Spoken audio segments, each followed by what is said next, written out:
Welcome to part 2, everyone. Episode 18 of Court Vision. My name is Chris. This is Andre. This is David. If y'all saw part 1 already, you saw that we talked about DeAndre Jordan signing with the Dallas Mavericks. If you want to check all that out, head over to part 1, link down below, or click this little box above me. Part 2 is going to be about the Portland Trail Blazers and how they essentially lost everyone, everything and everything. Yo, cue that Akon Lonely music right there. Man, I just feel bad for Damian Lillard. That was just, oh man, I feel bad for Damian Lillard. I like him. I like him as a player. He's cold-blooded. The shot that will always remain in my head is what he did with Houston. You know, he hit that 3. Him against Detroit when he faded back, 2 guys on him. Woo. I like looked at the crowds like, I do this. And it's like, he's a great player. He's a great player. He's a great player. That's no doubt about that. But what I don't like is how everyone just left him. And there wasn't a bad team. It started with Nick Batum. Well, it started with the speculation of LaMarcus and Wesley Matthews possibly leaving in free agency. And then next thing you know, Nick Batum gets traded. Yeah. Same free agency. Yeah, same free agency. He just gets traded like that. And then Aldridge, the second guy to go was Robin Lopez. Robin Lopez, Wesley Matthews kind of did it at the same time, and then Aldridge leaves. And then Lillard had one last go at him, had an honest conversation, no BS, called him on the phone, say, listen, what they talked about, why you should stay in Portland, and it didn't work out. And no one's blaming him. I really like the leadership that Damian Lillard is putting now. Like, a lot of fans tweeted him and saying, "Oh, they left you high and dry." It's like, this is the Northwest, man. It doesn't get dry out here. It always rains out here. I love the way he's feeling right now. He's like, yo, a lot of people are doubting me, like how they doubted me in Weber State, how they doubted me in the draft. I'm gonna go out. I'm gonna go hard for Portland, and I'm gonna get better. But they're not making playoffs. Yeah. They're not making playoffs. I'm not doubting Damian Lillard. No, Damian Lillard will have he'll have a stat. He'll have a career high year in points. I'm personally just doubting that team in the Western Conference. It's too strong, man. Yeah, they got some interesting pieces in Plumlee. They got Aminu, Henderson. They got Vonleh, Davis. They got some interesting young players on that team, and there's some talent there to grow.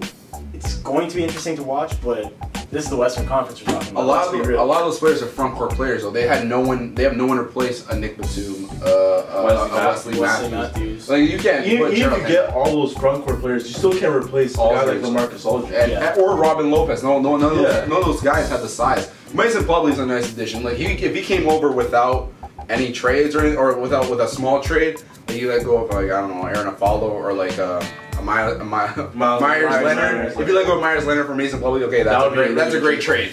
That's a great trade to back up Robin Lopez, or even put him at the 5 with LaMarcus. That would have been great. Yeah. But the thing with Portland is, it was a team effort. That's what got them how far. That's how they got so far in the Western Conference, because it's a team thing. You got a nice PG. You got a nice shooting guard. You got a two-way player at the 3. You got a nice all-star, borderline superstar at the 4 with Aldridge, and then you got a nice center. It's a team effort, and like once you take one of them out, it's no longer the same. Yeah, they're not relying on one superstar. They're a team.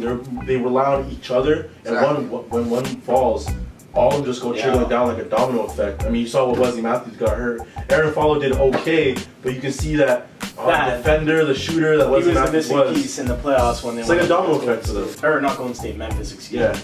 Yeah, so it's tough to see Portland go down like this. I'm happy that Damian Lillard's showing that confidence and saying that I got this, but... Well, yeah, he's not the type of player to be like, oh man, we're screwed now, we're in rebuilding. He's not, and Portland was smart to re-sign him for that extension. I think he might become that Westbrook when Kevin Durant got hurt, where he's just like, F the world, I'm just gonna take every shot. But like Westbrook athleticism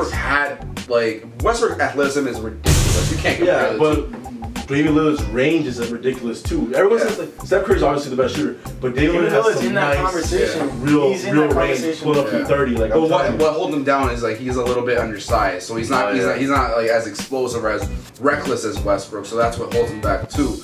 But at the same time, you gotta look at if you're the Portland front office, we need help ASAP, because you're accustomed to reaching second round of the playoffs, and you want to make that push to conference finals. All of a sudden, you gotta be consistent. All of a sudden, bam, bam, bam, bam. You get dropped. You get dropped 4 players. It comes at you fast. And it was proven, man. And I just feel bad for the guy. I personally like him. I like his game. He was. He is cold-blooded. I call him cold-blooded Lillard. Yeah, he is, man. He is. He still is, man. He's only what, third, fourth year in the league.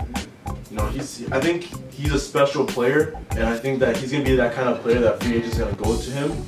But I think you always gotta look at the bright side of everything. Yeah. They got a great coach and they got a great point guard. I think if you all want to start a franchise, you would want a great coach with a great system and a great point guard. Yeah. And that's the two things they have maintained, and all they have to do is figure out the pieces. Gotta get shooters, gotta get big men. And I think they're gonna figure that out. I think they have a great organization. Yeah, the fans gotta stay patient. They have definitely stayed patient with people like Greg Oden and Brandon Roy and LaMarcus Aldridge at one point, and you got a savior in Damian Lillard. They're very patient, man. Like, come on.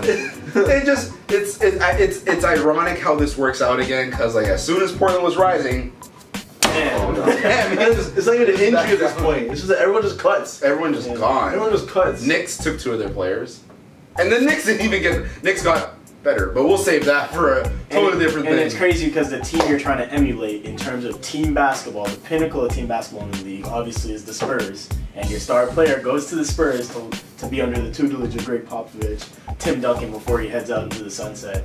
It's a tough blow to absorb for the Portland Trailblazers, but like you said, the fans, it could be worse. Like, the fans gotta be thankful for Damian Lillard being there, because it's not an absolute train wreck.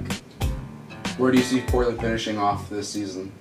I see them finishing maybe 11th, 10th in the West. What about you? Where would you? I say 10th. Utah's gonna get better. Phoenix gonna get better, but I see them 10th. Yeah, I say 10th too. They missed playoffs and they have a shot at the lottery. Watch out! I think they get a good free agent. So thank you guys for watching another Court Vision episode. I want to make sure you guys like it, share it if you want to, share it to all your friends, all your Facebook friends, all your Twitter followers all over the world. If you dislike it, let us know in the comment section below. Let your voice be heard through Court Vision. By the way, follow us, subscribe us. We post videos every Monday. It's always lit. It's always fire. Stay tuned for next week, next Monday. Peace, boy.